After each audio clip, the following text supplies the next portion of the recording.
Martiño Noriega, o candidato á alcaldía de Compostela Aberta, compareceu hoxe para presentar o segundo tramo da lista.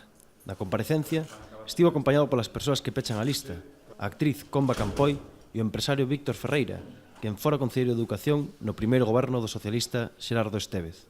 Noriega insistiu nas dúas dimensións da súa candidatura, a social e a cultural.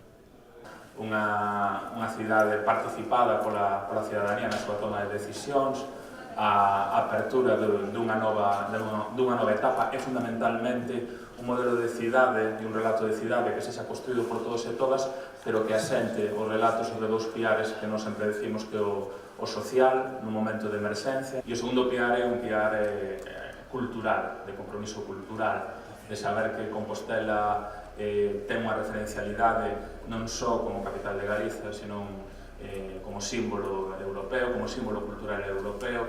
Martiño Noriega aproveitou a rolda de prensa para lanzar unha mensaxe àqueles que califican a candidatura como unha coalición de partidos.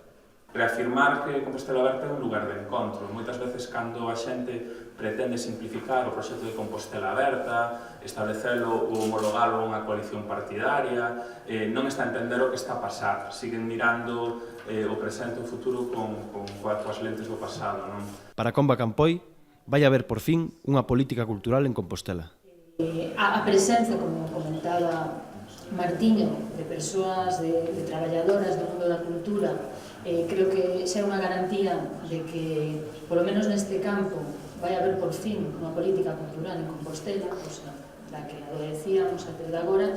Pola súa banda, o empresario da comunicación gráfica, Víctor Ferreira, que pecha simbólicamente a lista, quere involucrarse na campaña.